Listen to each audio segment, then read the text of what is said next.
हमने अपनी खुशियाँ बाँटने के लिए आप सबको यहाँ बुलाया है, ना कि तमाशा करने के लिए।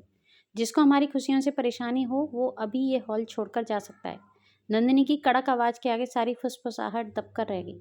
मीरा जी ने नंदिनी का हाथ कसकर खींच लिया तो नंदिनी उनकी मानसिक स्थिति समझ गई और उनकी पीठ सहलाने लगी। मानस ने गुलाबों से सजी ट्रे उठाई और मीरा जी के पास आकर खड़ा हो गया। मीरा जी ने कृतज्ञता से उसे देखा और फिर ट्रे से अंगूठी उठाकर अजय जी को पहना दी। नंदिनी की तालियों में कुछ ने पूरे दिल से तो कुछ ने बेमन से साथ निभा दिया। मेहमानों को धन्यवाद करती नंदिनी का शरीर जरूर उस हॉल में मौजूद था।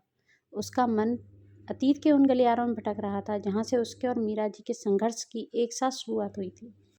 स्कूल आते जाते साइकिल पर घूमते रवि ने कैसे उसे अपने प्यार के जाल में फंसाया था, वो आज तक समझ नहीं पाती है। एक रात उसकी बातों में आकर घर का सारा जेवर और कैश लेकर वो भाग गई थी। खुद को शहर की बदनाम गलियों में रोज बिकता देखकर अपने कर्मों पर आंसू बहाती थी। वहीं मिली थी उसे मीरा माँ। दोनों के बीच एक प्यार की ऐसी डोर जुड़ गई थी कि गली में छापामारी के दौरान दोनों एक दूसरे का हाथ पकड़कर ही भागती चली आई थीं। नए शहर में आकर मीरा माँ उसकी विधवा माँ बन गई और दोनों ने जीवन को नए सिरे से संवारना शुरू कर दिया। गिरते संभलते नन्ही जहाँ एक स्कूल में टीचर बन गई, वहीं मीरा माँ सिलाई करने के साथ साथ सिखाने भी लगी।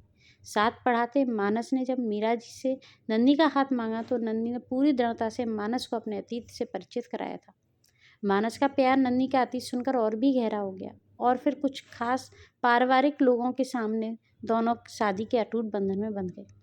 नन्ही की बेटी हुई तो मीरा जी ने खुशी खुशी उसकी देखभाल का जिम्मा संभाल लिया। नन्ही के साथ रहकर वो अपनी पूरी ममता मनस्वी पर निछावर करने लगी। मनस्वी 1.5-2 साल की हुई तो उसे पार्क ले जाते हुए उनकी मुलाकात अजय जी से हुई। अजय जी के दोनों बच्चे विदेश जाकर बस गए थे और वो पत्नी के गुजर जाने के बाद एकाकी जीवन जी रहे थे। पार्क में खेलते कूदते बच्चों में वो अपने पोते पोती का मुंह देखते थे। मनस्वी के माध्यम से उन दोनों का परिचय हुआ और धीरे धीरे उन्हें एक दूसरे का साथ इतना भाने लगा कि अजय जी नन्ही और मानस के पास शादी का प्रस्ताव लेकर पहुंच गए। मीरा जी तो सकते में आ गई। उन्हीं गलियों में जन्मी वहीं पली बड़ी मीरा जी ने शादी का सपना तो सपने में भी नहीं देखा था।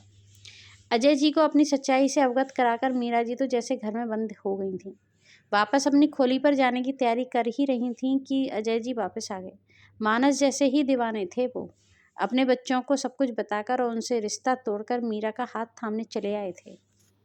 अजय जी के मना करने पर भी नंदिनी ने उन दोनों को शादी का कार्ड भेजा था। ऐन वक्त पर शादी रुकवाने के इरादे से अजय जी का तथाकथित परिवार सोसाइटी के हॉल में मौजूद था।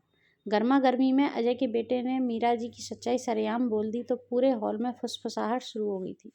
नन्ही के ऐलान ने लोगों के मुंह तो बंद कर दिए थे, पर यहाँ वहाँ सुनाई दे रही छींटाकशी मीरा जी और नन्ही दोनों के दिल छलनी किए जा रही थी। कुछ लोग तो उन लोगों को सोसाइटी से निकालने की बात करने लगे। सोसाइटी की सेक्रेटरी श्रीमती निर्मला जयचंद ने माइक संभाला और मीरा जी की ओर मुखातिब होकर बोली, मीरा जी, आप और नन्ही हमारी सोसाइटी की शान हैं। आपको इस सोसाइटी से निकालने के बजाय लोगों को अपनी दकियानुसी सोच को निकालना होगा, जो एक औरत के संघर्ष को किनारा करके उसके अतीत से उसे परखना शुरू कर देती है। मैं इस सोसाइटी की सेक्रेटरी होने के नाते आप दोनों का अपनी सोसाइटी में स्वागत करती हूँ और दकियानुसी विचारधारा को बाहर निकालने का आह्वान करती हूँ। भले ही हॉल तालियों से गूंजा नहीं था, पर धीमी गति से बढ़ती करताल सोसाइटी में बदलाव का संकेत दे रही थी। फ्रेंड्स, आपको ये कहानी कैसी लगी? अगर कहानी पसंद आई हो तो उसे लाइक शेयर ज़रूर करें, चैनल सब्सक्राइब कर लें, बेल आइकन प्रेस कर लें जिससे कि आपको आने वाली न्यू स्टोरी का नोटिफिकेशन मिल सके। Thank you.